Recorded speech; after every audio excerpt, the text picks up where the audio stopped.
Paradise. And they use it for special. It's actually a medicine tree. So sunburns, heat rash, sores, cuts, this is the tree to go for. So yeah, the sassafras has many names. Soap tree, sarsaparilla tree. So this same tree actually make the sarsaparilla drink. Or the root beer. If anybody from America? Here. We do use the same process. We use it as a medicine tree as the Native Americans over there. So yeah, but today we use it totally different. Same method.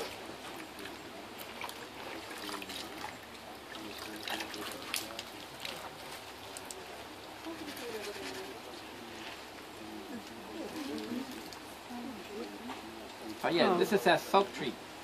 So yeah, Soap tree. So yeah, we use this one on a cut sore or so, and then we use the paper bark to keep it healed. So with that, yeah. And also, it's also good for mosquito repellent. So pretty handy. The branch of it, I'm just gonna find it. It's pretty handy too. But this one, they use it for another medicine. But this one, they use it for the sore muscles, wrist muscles. So once you get that, once you have a sniff of this, when I pass it around, so you get it reminds you of a certain smell or ointment when you go to pharmacies and all that. So just pass it around, take a smell. So danko rub or tiger palm, traditional dancing.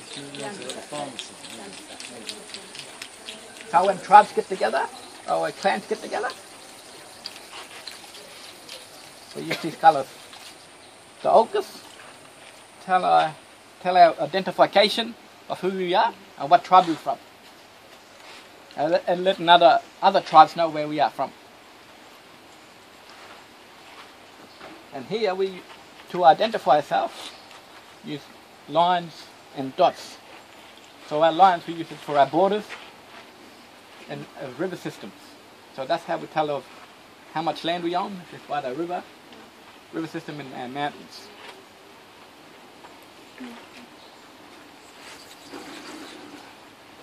Example.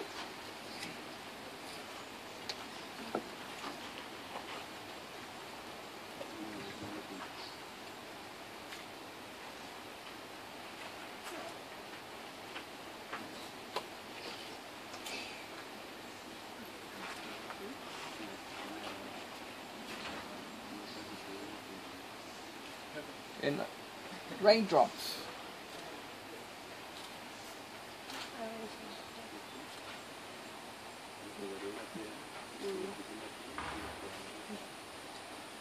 So the raindrop represents also the people, the rainforest people, or it also represents, yeah, the rainforest and the rainforest people.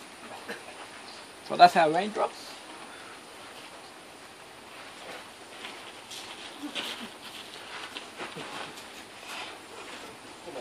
And like the sassafras, it's also mosquito repellent. Natural colors, but they're actually minerals. The ochres.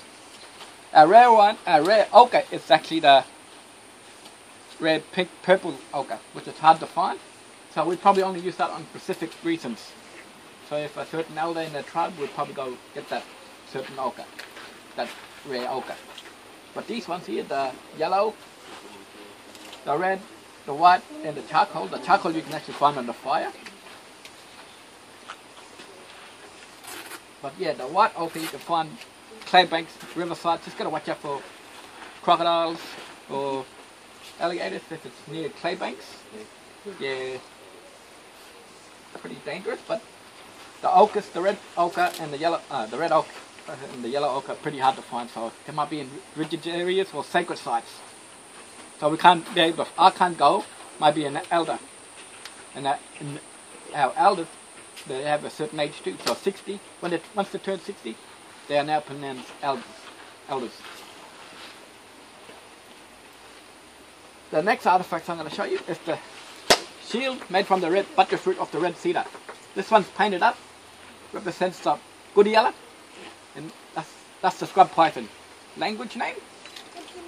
So once this painted up, it's also used for trading with other tribes, and that's where arranged marriages come in too. So here when we do indigenous people, we are allowed up to 6 or 7 wives, but for me I like to have one. And it's also a pretty handy weapon once they're fighting against other tribes, but they can use it for food trade. So if the ladies will use it when they go collecting berries, but if they get attacked, they'll be able to defend themselves. So pretty handy. So the buttress of the red cedar also makes the boomerangs and the hoof boomerangs, and that's wooden swords, and also like canoes. The red cedar.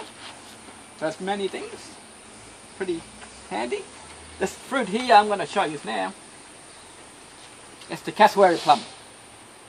Very toxic, very poisonous. Do not eat. Because it has the white sap into it. It'll probably within an hour shut your immune system down, and then you'll pass on. So it's that dangerous. Only the cassowary can eat it. And it's a very rare bird. So you might see it up in Cape Triple H in your next destination. Hopefully. So don't wear blue because they love the color blue. The spear here, in my language we call it the galga.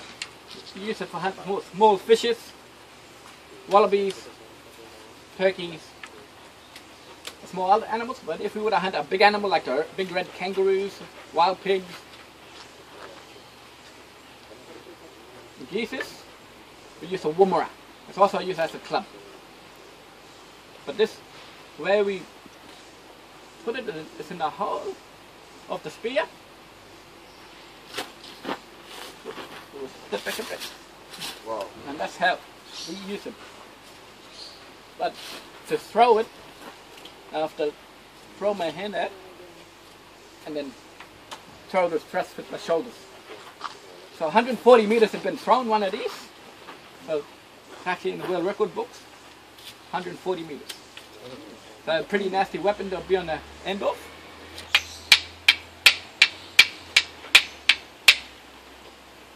A traditional dancing instrument. Like with the shield, we used to trade it. So the didgeridoos on this side of the east coast of Australia were introduced. So like with the shield, trading. But this is, with this, the cut stick and the boomerang, that's how traditional dancing on this east coast of the east coast of Australia. So it's a pretty strong